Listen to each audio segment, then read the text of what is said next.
Next chapter જૈવ અણુઓ એટલે કે બાયોમોલેક્યુલ્સ શરૂ કરવા જઈ રહ્યા છીએ. બાયોમોલેક્યુલ્સ એટલે કે જૈવ અણુ. આપણે આગલા ચેપ્ટરમાં જોયું હતું કે દરેક સજીવ કોષ અને કોષીય દ્રવ્યોનો બનેલો હોય. અહીંયા કોષીય દ્રવ્યો એટલે કે એ જૈવિક અણુઓ. આગલા ચેપ્ટરની અંદર ઘણા લોકો ક્વેરી મોકલતા કે હિસ્ટોન એટલે શું, કેરાટીન એટલે શું, ક્લોરોફિલ એટલે શું, લિપિડ એટલે શું. તો એ બધા એક નામ હતા કે જે કોષીય દ્રવ્ય કહેવાય, જૈવિક અણુ કહેવાય.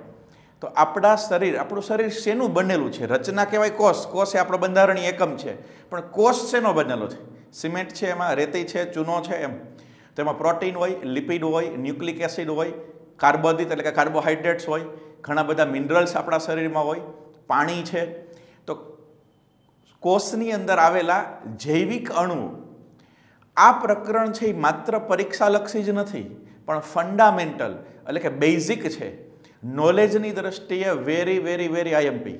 તમે હજી ગમે એટલું ભણશો, એટલે કે પછી બીએસસી કરો, ફિઝિયોથેરાપી કરો, ફાર્મસી કરો, મેડિકલમાં જાઓ, જ્યાં જાઓ ત્યાં કોલેજ લેવલે તમને આ પ્રકરણની 100% જરૂરિયાત પડશે. એટલે જો નોલેજ મેળવવું હોય, જો સમજવું હોય અને બાયોલોજીના બીજા બધા જ પ્રકરણની અંદર નાના મોટા જે શબ્દ આવે એ સમજવા હોય, તો આ પ્રકરણ છે એ રીતના ખૂબ જ ફંડામેન્ટલી રીતે કહી શકાય કે અગત્યનું છે. જૈવિક અણુઓ એટલે સજીવોમાં રહેલા અણુઓ વિશે આપણે વાત કરવાની છે. જો આપણે ભૂમિનું પડ એટલે ભૂપડ અને સજીવ પેશી, સજીવમાં આવેલી કોઈ પણ પેશી, એની વાત કરીએ. આપણે રોડ ઉપર જઈએ અને માટી, ખેતરની માટી હાથમાં લઈએ, ધૂળ, માટી એટલે કે ભૂમિનું પડ, તો એમાં કાર્બન હશે, હાઇડ્રોજન હશે, નાઇટ્રોજન હશે, ઓક્સિજન હશે અને જાત જાતના મિનરલ્સ એટલે કે ખનિજ તત્વ આવેલા હશે, ખનિજ આવેલા હશે, કેલ્શિયમ ને મેગ્નેશિયમ ને એ બધું. એવી જ રીતના તમે કોઈ પણ સજીવ પેશી છે, આપણા શરીરનો કોઈ ભાગ લઈ લો, તમે પર્ણ લઈ લો, પ્રકાંડ લઈ લો, મૂળ લઈ લો, પ્રાણીઓનો કોઈ ભાગ લઈ લો, તો એનું બંધારણ તમે જોશો તો એમાં આપણે કાર્બન હશે, હાઇડ્રોજન હશે, નાઇટ્રોજન હશે, ઓક્સિજન હશે અને જાત જાતના મિનરલ્સ હશે. તો બે ઇક્વલ થયું. નિર્જીવ અને સજીવ દ્રવ્ય એક છે.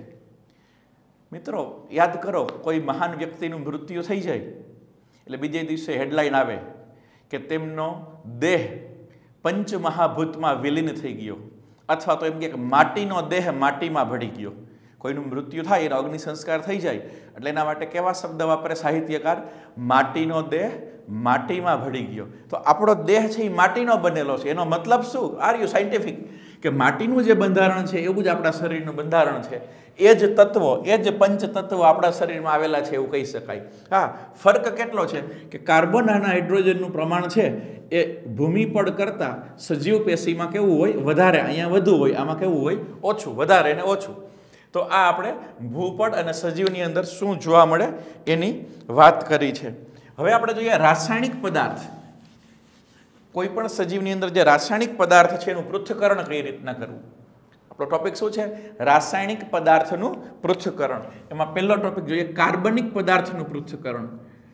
કાર્બનિક પદાર્થનું પૃથ્થકરણ. કાર્બનિક પદાર્થ કોને કહેવાય?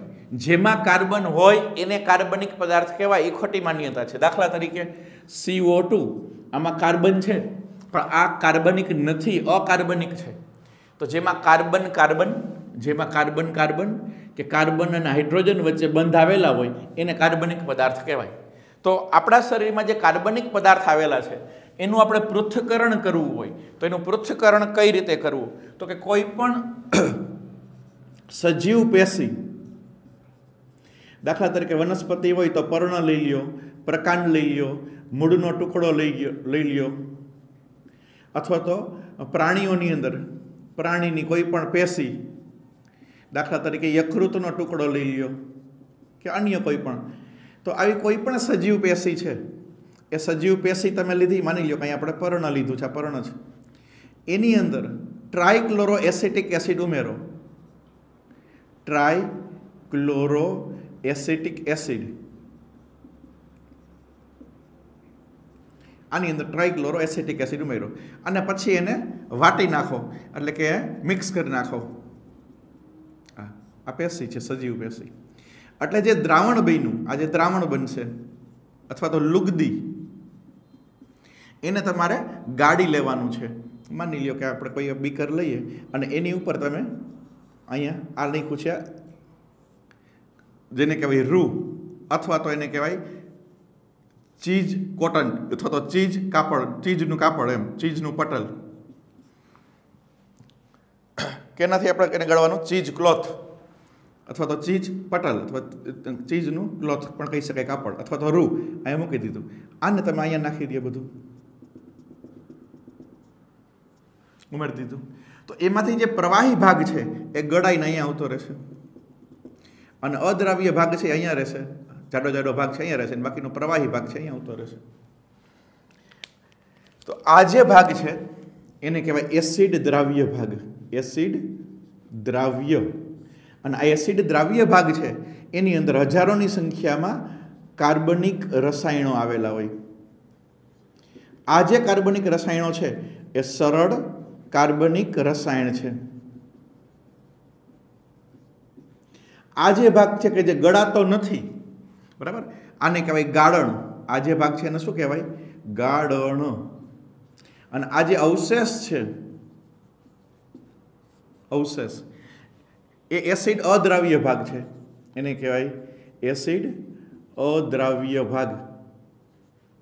આ જે એસિડ અદ્રાવ્ય ભાગ છે એની અંદર બૃહદ કાર્બનિક અણુ આવેલા હોય. બૃહદ કાર્બનિક અણુ. આ બૃહદ કાર્બનિક અણુ એટલે શું? બૃહદ તો કે જેનો અણુભાર 10,000 ડાલ્ટનથી વધુ હોય.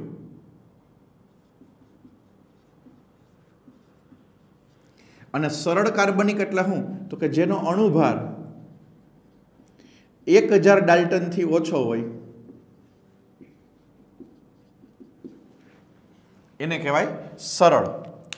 તો શું કર્યું આપણે કે કોઈ પણ સજીવ પેશી, પછી વનસ્પતિ હોય તો પર્ણ હોય, પ્રકાંડ હોય, મૂળ હોય, જે કંઈ ટુકડો હોય, પ્રાણીઓનો કોઈ ટુકડો, એ ટુકડો લઈ એમાં ટ્રાયક્લોરો એસિટિક એસિડ નાખી અને મિક્સ કરી દીધું, બરાબર એને વાટી ટૂંકમાં, અને એની એક લુગદી બનાવી. આ લુગદી બનાવી, દ્રાવણ બનાવ્યું, એને ચીઝ ક્લોથ અથવા ચીઝ પટલ કે રૂ દ્વારા એને ગાળી લેવામાં આવ્યું. તો ગાળણ જે મળ્યું, આ પ્રવાહી ભાગ ગાળ્યા પછીનું, એ એસિડ દ્રાવ્ય ભાગ છે.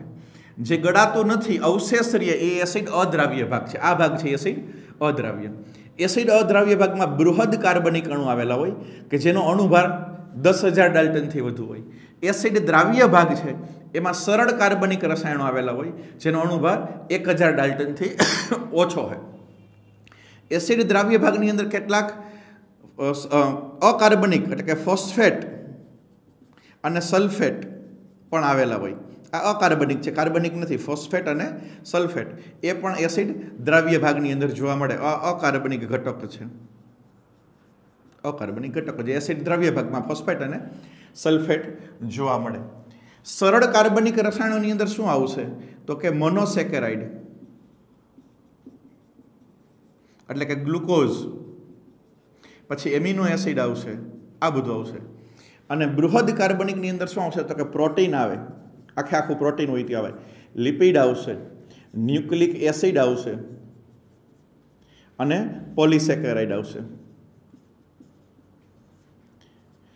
ટૂંકમાં જે બૃહદ ઘટકો છે, આ બૃહદ ઘટકો એ એસિડ અદ્રાવ્ય ભાગમાં, અને જે સરળ ઘટકો છે એસિડ દ્રાવ્ય ભાગમાં. એસિડ દ્રાવ્ય ભાગમાં જે હોય એનો અણુભાર કેટલો હોય? 1,000 ડાલ્ટનથી ઓછો. અને અદ્રાવ્ય ભાગમાં હોય એનો અણુભાર કેટલો હોય? 10,000 ડાલ્ટનથી વધુ. તો આ કાર્બનિક દ્રવ્યના પૃથ્થકરણની રીત કહી શકાય. હવે દાખલા તરીકે આપણે જે આની એસિડ દ્રાવ્ય ભાગમાં બધું મળ્યું, ગ્લુકોઝ, એમિનો એસિડ વગેરે, જે એસિડ દ્રાવ્ય ભાગમાં આપણે મળે છે, હવે એનું અલગીકરણ કરવું હોય, આનું અલગીકરણ, તો એના માટેની ચોક્કસ પ્રકારની પદ્ધતિઓ આવેલી હોય. દાખલા તરીકે ક્રોમેટોગ્રાફી, ઇલેક્ટ્રોફોરેસિસ, આવી અલગ અલગ ઘણી બધી પદ્ધતિ છે જે આપણા સિલેબસમાં નથી, પણ ટૂંકમાં આનું અલગીકરણ થાય. એમાં ગ્લુકોઝ છે તો એને અલગ કરી નાખો, પછી એમાં અન્ય એમિનો એસિડ છે તો એને અલગ કરવું જ, ગ્લિસરોલ છે તો એને અલગ કરવું, કોઈ રંગીન પદાર્થ ક્લોરોફિલ છે તો એને અલગ કરવું, ક્લોરોફિલ બી છે તો એને અલગ કરવું. તો જે અલગ અલગ ઘટકો છે એ ઘટકોને જુદા પાડવાની જુદી જુદી ટેકનિક હોય. એને અલગીકરણ પદ્ધતિ કહેવાય. ખાલી એક બે એક્ઝામ્પલ આપ્યા, ક્રોમેટોગ્રાફી અને ઇલેક્ટ્રોફોરેસિસ.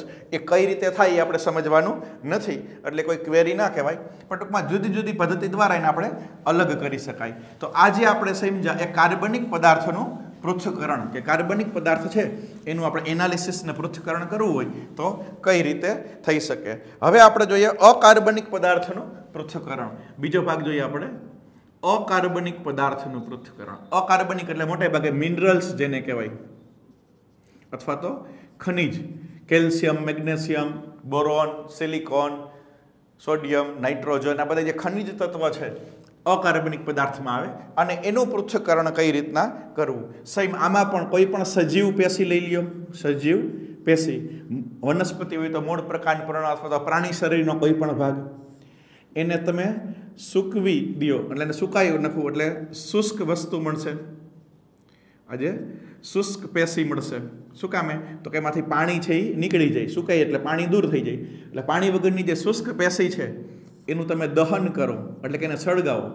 દહન કરતી વખતે એમાંથી કાર્બન ડાયોક્સાઇડ મુક્ત થશે, અને બીજું શું થશે? વરાળ મુક્ત થશે. તો આ રીતના કાર્બનિક પદાર્થો એનું દહન થઈ જાય. તો જે શુષ્ક પેશીમાં જેટલા પણ કાર્બનિક પદાર્થ હશે એનું દહન થઈ જાય, એ સળગી જશે, અને છેલ્લે શું પ્રાપ્ત થાય? રાખ. આ જે રાખ પ્રાપ્ત થાય એની અંદર અકાર્બનિક ઘટકો હોય, એટલે કે મિનરલ્સ જોવા મળે. દાખલા તરીકે આપણે 4-5 પર્ણ લીધા, એ પર્ણને સૂકવી દીધા, સુકાઈ ગયા એટલે લીલું પર્ણ છે એમાંથી પાણીનો ભાગ દૂર થઈ જાય વરાળ સ્વરૂપે, એટલે સુકાઈ ગયેલા પર્ણ મળ્યા.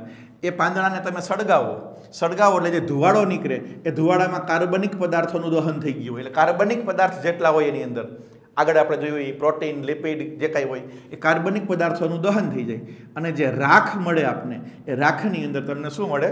અકાર્બનિક ઘટકો છે એ મળે, એમ કહી શકાય. તો કાર્બનિક અને અકાર્બનિક પદાર્થોનું પૃથ્થકરણ કઈ રીતે કરવું એ આપણે માહિતી મેળવી, કે કાર્બનિકનું અને અકાર્બનિકનું. હવે જ્યારે આપણે કાર્બનિક પદાર્થની વાત કરશું, નેક્સ્ટ આપણે કાર્બનિક પદાર્થનું, ત્યારે એની ક્રિયાશીલ સમૂહ જે તમે કેમેસ્ટ્રીની અંદર ભણતા હોય, કેમેસ્ટ્રીની અંદર ક્રિયાશીલ સમૂહ હોય. દાખલા તરીકે CHO સમૂહ, આને કહેવાય આલ્ડીહાઇડ સમૂહ. ગ્લુકોઝની અંદર CHO સમૂહ હોય તો ગ્લુકોઝ છે એમાં આલ્ડીહાઇડ સમૂહ હોય. પછી C ડબલ બોન્ડ O સમૂહ, અને કીટોન સમૂહ કહેવાય. આને શું કહેવાય? કીટોન. ફ્રુક્ટોઝની અંદર કીટોન સમૂહ આવેલો હોય. હા, પછી આ એમાઇન સમૂહ NH2, ત્યાર પછી COOH સમૂહ, એટલે કાર્બોક્સિલિક એસિડ સમૂહ. એમિનો એસિડની અંદર COOH સમૂહ હોય, એમિનો એસિડમાં આ પણ આવેલું હોય. તો આ ક્રિયાશીલ સમૂહ છે. આની માહિતી તમારા કેમેસ્ટ્રીમાં આવતી હોય, રસાયણ વિજ્ઞાનની અંદર. તો કયો કાર્બનિક પદાર્થ છે એસિડિક છે, કયો પદાર્થ બેઝિક છે, કયો આલ્ડીહાઇડ છે, કયો કીટોન છે, એ ક્રિયાશીલ સમૂહને આધારે આપણે કાર્બનિક પદાર્થોનું એનાલિસિસ કરીએ. નેક્સ્ટ ટોપિક આપણે જોઈએ પ્રાથમિક અને દ્વિતીયક ચયાપચયકો. પ્રાથમિક અને દ્વિતીયક ચયાપચયકો. પ્રાથમિક અને દ્વિતીયક ચયાપચયકો. ચયાપચય એટલે શું? ચયાપચય આમાં બે શબ્દ આવે છે, ચય, અપચય.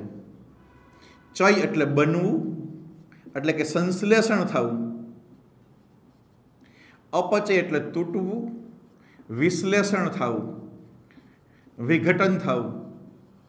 શરીરમાં કંઈક બને ને કંઈક તૂટે, શરીરમાં કંઈક બને કંઈક તૂટે, કંઈક બને કંઈક તૂટે, એને સંયુક્ત રીતે ચયાપચય એટલે કે મેટાબોલિઝમ કહેવાય. અંગ્રેજીમાં એને શું કહેવાય?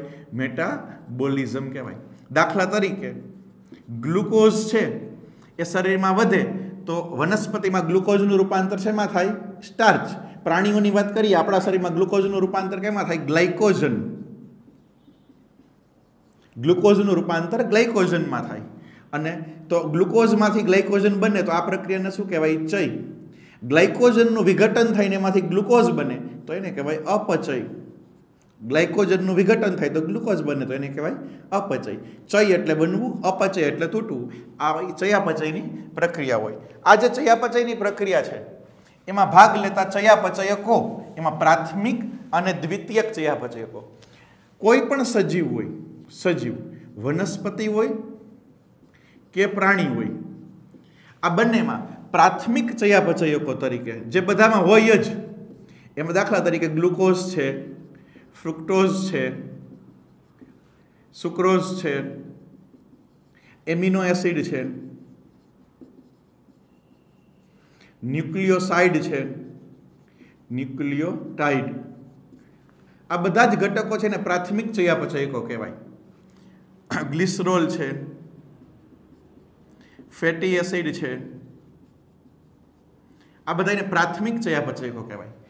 વનસ્પતિ કે પ્રાણીઓના શરીરમાં જે પરમેનન્ટલી દરેક નાનો પ્રાણી હોય કે મોટું પ્રાણી હોય, કીડી હોય કે હાથી હોય, દરેકની અંદર glucose, fructose, sucrose, amino acid, glycerol, fatty acid, nucleoside, nucleotide, આવા બધા ઘટકો ભાગ લેતા હોય. એ હોય જ એને શું કહેવાય? પ્રાથમિક ચયાપચયકો. પરંતુ વનસ્પતિની અંદર, ખાસ કરીને વનસ્પતિની અંદર કેટલાક દ્વિતીયક ચયાપચયકો જોવા મળે, જે ખાસ કરીને વનસ્પતિને રંગ આપે અથવા તો કોઈ પણ એને વિષ એટલે કે ઝેરીલું બનાવે. એના અલગ અલગ ગુણધર્મ છે. આર્થિક દ્રષ્ટિએ આ ઉપયોગી છે, આર્થિક દ્રષ્ટિએ ઉપયોગી છે. દવા બનાવવાની અંદર ઝેર તરીકે, રંગ તરીકે, રંગક તરીકે, રંજક દ્રવ્ય તરીકે. ટૂંકમાં આ જે દ્વિતીયક ચયાપચયકો છે બધાયમાં જોવા ન મળે. દાખલા તરીકે ઉદાહરણ આપો કે ગાજર હોય એ નારંગી રંગનું હોય. ગાજર છે એ નારંગી રંગનું હોય. શું કામે? તો કે એમાં કેરોટીન આવેલું હોય. તો એ કેરોટીન પાછું પર્ણમાં ન હોય કે પ્રાણીઓમાં ન હોય કે બધાય ન હોય. તો એ ગાજરમાં જ છે. તો જુદા જુદા વનસ્પતિમાં પર્ણ, પુષ્પ અને ફળ, એમાં જે રંગ માટે જવાબદાર છે, તો એ રંગ માટે જવાબદાર છે ને દ્વિતીયક ચયાપચયકો કહેવાય. આ દ્વિતીયક ચયાપચયકો આર્થિક દ્રષ્ટિએ ઉપયોગી છે. આપણે આ દ્વિતીયક ચયાપચયકો કેટલા છે એનો એક આપણે ચાર્ટ બનાવી અને એના વિશે આપણે માહિતી મેળવીએ. આપણે વાત કરીએ દ્વિતીય ચયાપચયકો. શેની? સોરી, દ્વિતીય ચયાપચયકો. એમાં રંજક દ્રવ્ય, દાખલા તરીકે કેરોટીન, ગાજરમાં આવેલું હોય કેરોટીન નારંગી રંગનું હોય, ઝેન્થોફિલ પીળા રંગનું છે, એન્થ્રોસાયનિન ભૂરા રંગનું હોય, જે પર્ણ, પુષ્પ, ફળને રંગ આપે, એને રંજક દ્રવ્ય કહેવાય. તો આ વનસ્પતિની અંદર ચોક્કસ વનસ્પતિમાં જ જોવા મળે, તો આથી એને દ્વિતીયક ચયાપચયકો કહેવાય. આલ્કલોઇડ, દાખલા તરીકે મોર્ફિન અને કોડિન. કોડિન છે એનો ઉપયોગ દવા તરીકે થાય, મોર્ફિનનો ઉપયોગ પણ દવા તરીકે થાય. મોર્ફિન છે એ પીડા હારક છે. 12માની અંદર આપણે ભણશો, 12થની અંદર પીડા હારક. મોર્ફિનનું ઇન્જેક્શન આપે એટલે દુખાવો, દર્દ છે એ સહન કરવાની શક્તિ મળે. અકસ્માતમાં કોઈનો હાથ કપાઈ ગયો હોય, હવે એ હાથને ટ્રીટમેન્ટ આપતા તો કેટલો સમય લાગે, કેટલાય દિવસો લાગે. હવે એની જે વેદના છે એ દૂર કરવા માટે ડૉક્ટર તરત જ શું આપે? મોર્ફિનનું ઇન્જેક્શન આપે. કોડિન, કોડિન સલ્ફેટ છે એ કફ હારક છે. કફ થયો હોય, શરદી થઈ હોય તો કોડિન છે એ કફ હારક છે. મોર્ફિન અને કોડિન બે ડ્રગ્સ છે, શેડ્યુલ ડ્રગ્સ, નાર્કોટિક્સ જેને કહેવાય. આપણે કહીએ ને હેરોઇન, કોકાઇન, ચરસ, ગાંજો, એ ટાઈપની. એટલે આનો ઉપયોગ છે રિસ્ટ્રિક્ટેડ હોય. કોઈ તમને મેડિકલ સ્ટોરમાંથી આપે નહીં, પણ ડૉક્ટરના પ્રિસ્ક્રિપ્શનથી જ એનો ઉપયોગ થઈ શકે. આવશ્યક તરીકે લેમન ગ્રાસ એવી વનસ્પતિ છે જેનો ઉપયોગ આપણે ચાની અંદર નાખીએ, એના પત્તા ચામાં નાખો એટલે લેમન ટી બને. લેમન ગ્રાસ, એમાંથી લેમન ટી બનાવી શકાય. ઝેર અથવા તો ટોક્સિન, એબ્રિન અને રાઇસિન છે એ ઝેર એટલે કે ટોક્સિન છે, તો એ વિશિષ્ટ પ્રકારનું ઝેર કહેવાય. લેક્ટિન્સ, દાખલા તરીકે કોન્કોવેલિન. કોન્કોવેલિન છે એ કાર્બોદિત અને પ્રોટીન, કાર્બોદિત બાઇન્ડિંગ પ્રોટીન છે, એક પ્રકારનું કાર્બોદિત બાઇન્ડિંગ પ્રોટીન, એ લેક્ટિન્સ કહેવાય. ડ્રગ્સ તરીકે વિનબ્લાસ્ટિન, કુર્કુમિન અને એટ્રોપિન અને કોકેન, આ ડ્રગ્સ છે જેને આપણે નાર્કોટિક્સ કીધું. હેરોઇન, કોકેઇન, કોકેઇન છે એનો નશાકારક પદાર્થ તરીકે લોકો છે એ ઉપયોગ કરતા હોય. એટ્રોપિન, એટ્રોપિન છે એ આપણે શેમાંથી મળે? ધતુરામાંથી, ધતુરાના ફૂલમાંથી. એટ્રોપા બેલાડોના, એ નર્વ એજન્ટ એટલે ચેતાતંત્ર ઉપર આની અસર થાય. ધતુરાની માંથી જે એટ્રોપિન નામનું રસાયણ મળે એની અસર કેમાંથી થાય? ચેતાતંત્ર અને હાર્ટ રેટ એટલે હૃદયના ધબકારા ઉપર અસર કરતું દ્રવ્ય છે. પછી પોલિમર, દાખલા તરીકે રબર, ગુંદર, સેલ્યુલોઝ, પોલિમેરિક અણુઓ છે. સેલ્યુલોઝ છે આપણે કપાસના રૂના તાંતણા છે, સેલ્યુલોઝ છે. ફ્લેવોનોઇડ તરીકે લ્યુટિયોલિન અને ટેનિક એસિડ છે. ફ્લેવોનોઇડ એક પ્રકારનું પ્લાન્ટ પિગમેન્ટ છે, વનસ્પતિમાં જોવા મળતું પિગમેન્ટ એટલે દ્રવ્ય. અને ટર્પેન્સ એમાં મોનો અને ડાયટર્પેન્સ. આમાં કંઈ બીજી અન્ડરસ્ટેન્ડિંગ નથી, એઝ ઇટ ઇઝ તમારે નામ યાદ રાખવાના. રામ એટલે રામ ને સીતા એટલે સીતા, એનું એક્સપ્લેનેશન ના હોય કે રામને રામ જ શું કામ કહેવાય, સીતાને સીતા જ શું કામ કહેવાય. તો આ બધા નામ છે યાદ રાખવાના. આમાંથી તમને એક્ઝામ્પલના MCQ પૂછાય કે ભાઈ દ્વિતીયક ચયાપચયકો છે એમાં આલ્કલોઇડ તો કે મોર્ફિન અને કોડિન છે, અથવા તો 4 નામ આપ્યા હોય કોઈ પણ, દાખલા તરીકે વિનબ્લાસ્ટિન, એટ્રોપિન, કોકેન અને મોર્ફિન.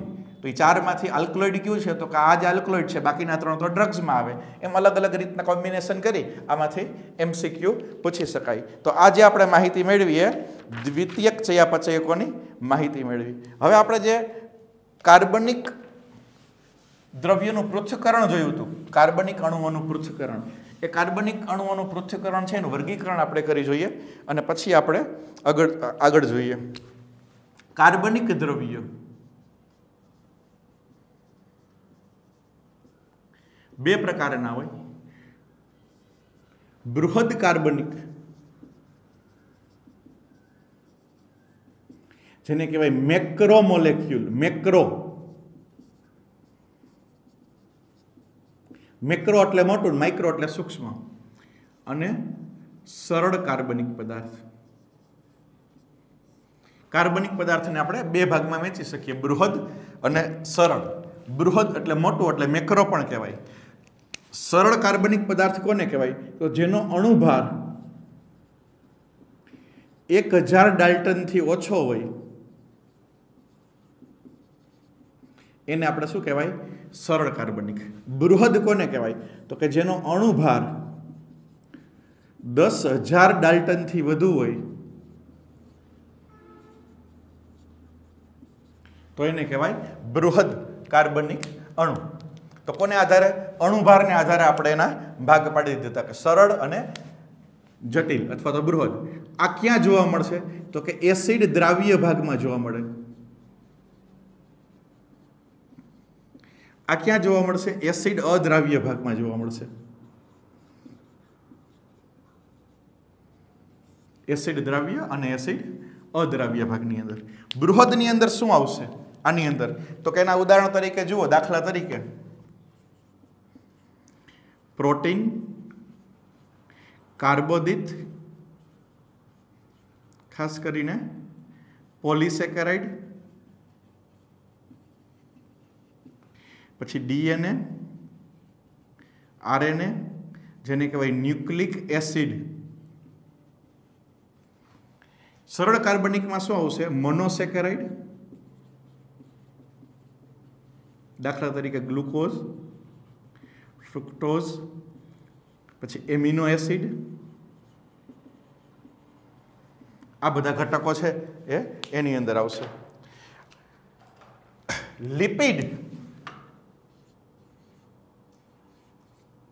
એ અપવાદ છે. લિપિડનો અણુભાર લગભગ 800 ડાલ્ટન જેટલો છે. કેટલો છે, 800 ડાલ્ટન. જેનો અણુભાર 1000 ડાલ્ટનથી ઓછો હોય, જેનો અણુભાર 1000 ડાલ્ટનથી ઓછો હોય એને શું કહેવાય, સરળ. લિપિડનો અણુભાર 1000 ડાલ્ટનથી ઓછો એટલે કેટલો છે, 800. પણ લિપિડ છે એને બૃહદ અણુ તરીકે ઓળખવામાં આવે છે, અપવાદ થયું.